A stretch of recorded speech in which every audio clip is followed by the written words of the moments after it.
O Lord our God, we give thanks unto Thee as we consider the problems of church and state, that we can move and act in our time as men acted in the times of Scripture, in the sure and certain conviction that Thou art God, and the knowledge that Thou dost rule, and Thou shalt overthrow the workers of iniquity and confound those who strike out against Thy kingdom.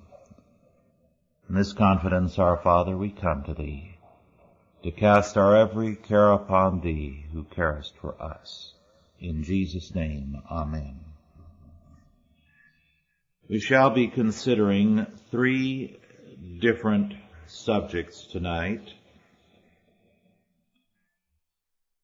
The first 2 in order, and then we shall take a break. And then after the third, we will have questions on all 3. So that if you do have questions, save them up, and at the end of the third session, we will consider them. We're racing through a bit as we consider these subjects relative to church and state, because I want to get the manuscript of this ready as soon as possible for publication. It is an urgently important subject. We hope to have 3 things out on church and state by Chalcedon. My study, of which this is a part, on the theology of the state, Douglas Kelly's analysis of the history of church and state, and Bill Kellogg's study of Tudor and Stuart legislation in England as it affected church and state. It is an important subject because our courts today are going back to Tudor and Stuart legislation to find precedents for their hostilities against the freedom of the church. In this first session, our subject is extraterritoriality. Extraterritoriality. There is an interesting word in the New Testament which is variously translated very often as stranger. It is paroikos and paroikia. From that word we get the very good English word of parish and also the word parochial. A paroikos and a paroikia was the area where non-citizens lived within the Roman Empire or within Greek city-states. It described also the stranger himself. Now, the interesting thing is that the status of a stranger depended on who he was. A stranger of what country? Well, we have that to a degree today. If a person is in our country as a stranger and he is an ambassador or a highly placed person, a duke or an earl from England, we treat him one way. But a refugee from, say, Vietnam or Cambodia, we treat very differently. Thus, a stranger in the Roman Empire in Bible times was an outsider either with no rights at all or with many rights, with special privileges, depending on who he was. The New Testament describes us as strangers. Strangers in this world and strangers in the city-states or empires or civil governments in whose borders we dwell.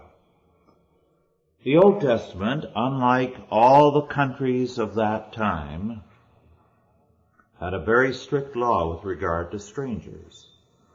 In Exodus 12, verse 49, we read, for example, "One law shall be to him that is homeborn, and unto the stranger that sojourneth among you."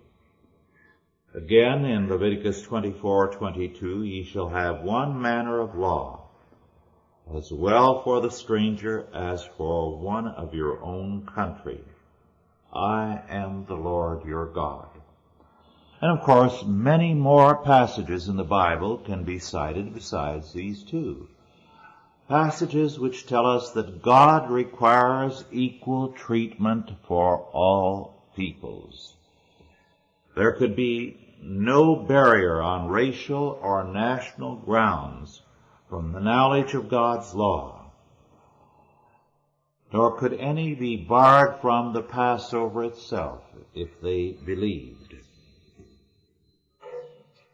The foreigner had an equal right to access to God, to the throne of grace. If he were not converted, he could practice his own faith and his customs within the boundaries of Israel. He could not, however, ascend the throne. The only person who could be a king was someone of the house of David. Now, at the same time, we have another word in the New Testament, ambassadors. We have it translated as ambassadors once in English, when Paul speaks of us as ambassadors for Christ in 2 Corinthians 5:20. He speaks of himself in Ephesians 5:20 as an ambassador in bonds.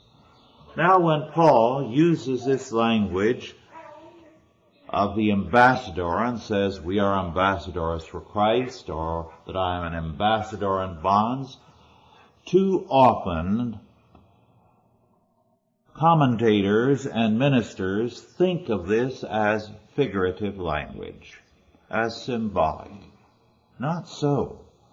Paul means very literally that he is an ambassador for Christ. And he says of all those who worked with him, and we can assume for all who work for the Lord and represent him and are faithful to him, that we are ambassadors of Christ. We represent his kingdom, the kingdom of heaven. Now, to speak of himself as an ambassador in chains is very dramatic language, because anyone connected with an embassy, and all of us as believers are connected with an embassy from God. Anyone connected with an embassy has extraterritorial rights and is not subject to arrest or to oppression by the state. This is why when Iran invaded the embassy grounds, it constituted so fearful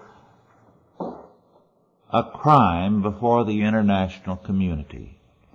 It created shockwaves all over the world because it meant that a very ancient and very important privilege of all ambassadors and everyone who worked for them, down to the simplest person, to say the janitor or the cook, their rights, their liberties had been transgressed by Iran. And this was an unusual and a very ugly fact in history. When Paul therefore says he is an ambassador in chains, he is speaking about the evil of Rome and its law. Now, this tells us something. First, Paul says we are strangers. Second, he says we are ambassadors. a stranger, an alien who was an important personage had special privileges. Paul says we are all strangers of no mean country from the kingdom of God, and we represent the kingdom of God and His claims to this earth, which is and must be His kingdom. On top of that, we have the status of ambassadors. So, Paul is saying, we cannot be touched without the wrath of God descending upon a nation or a people if we are touched in our status as members of Christ, as members of His church. In other words, what you and I do as we drive our car or do our work is one thing. But what we are when we are a part of the Church of Jesus Christ and in His house is beyond the reach of any Caesar, any state. Now we can begin to understand something of what Paul is talking about and what extraterritoriality means. In the modern age, there has been another word for it in English, capitulations. Capitulations. Capitulations came into being when certain powers of a very untrustworthy, dangerous, and lawless character did not abide by extraterritoriality, by the privileges of ambassadors, by the privileges of foreigners from a great power. It used to be, because we are now very degenerate in this respect, any American anywhere in the world could not be touched by a foreign power with impunity. If he committed a serious crime, American ambassadors had to be notified of the fact. If he were seized unjustly, then the United States moved. You remember what happened under Theodore Roosevelt, when an American citizen of Greek descent was seized in North Africa, and he sent a very brief message to the ruler of Morocco. Pericardus alive or Rasooli dead. Rasooli was the chieftain who had seized Pericardus for ransom. Pericardus alive or Rasooli dead. Now, that's how seriously governments have treated it over the centuries. Well, the capitulations in the modern age were wrested from a number of powers, the Ottoman Empire or the Turks, Egypt, China, Persia, Morocco, Siam, and some others. Now, there were some abuses at times in the seizures of extraterritoriality, but there were also some very urgent situations which compelled them. This has been ended since World War II. But as long as extraterritoriality prevailed, what it meant was that each of these countries had a portion of some city or the capital which was exclusively theirs. And they could not be touched. It was American or British or French or German soil there. And of course, to this day, any embassy is foreign ground. No power can walk onto it and do anything except within the agreements of international law. The great power has always required it of the lesser power. Rome required it of the smaller states. And hence Paul gets the language out of Roman usage. except that he asserts that greater than Rome is God the Lord, and therefore God's people, God's house, God's work must be immune from any control or tyranny by Caesar. The early church felt that God the Lord was beyond all the state's power to control, and the church is an embassy, and that Jesus Christ is the Lord over the church and over all states. One of the most familiar passages of Scripture, which we have cited before, needs to be cited again. In Philippians 2, 9 through 11, one of the great texts of Scripture with regard to church and state cases, we read, "Wherefore God also hath highly exalted him," Jesus Christ, "and given him a name which is above every name, that at the name of Jesus every knee should bow, of things in heaven and things in earth and things under the earth, and that every tongue should confess that Jesus Christ is Lord, to the glory of God the Father." And what is the name that he has given him which is above every name? Lord. Lord. Which means absolute sovereign, absolute owner, absolute king. So that to say that Jesus Christ is Lord is to say that he is over all. And therefore every knee should bow to him and every tongue confess him. And as I pointed out on another occasion, the early church required that every believer, when he made confession of his faith, declare, Jesus Christ is Lord. Paul saw himself, therefore, as the representative of the greatest power on earth and over earth and in all creation. Paul's confidence in his status amazed the Romans. It baffled them.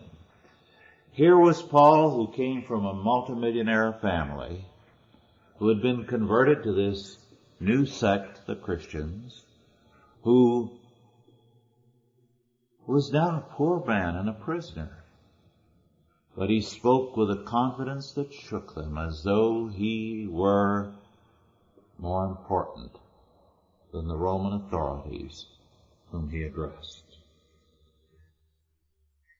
The parochia, the parish, the house, the people of the great king cannot be controlled by other powers. Therefore, at the name of Jesus, every knee should bow, things in heaven and things in earth and things under the earth, and that every tongue should confess that Jesus Christ is Lord, to the glory of God the Father. The Church of Jesus Christ has extraterritoriality.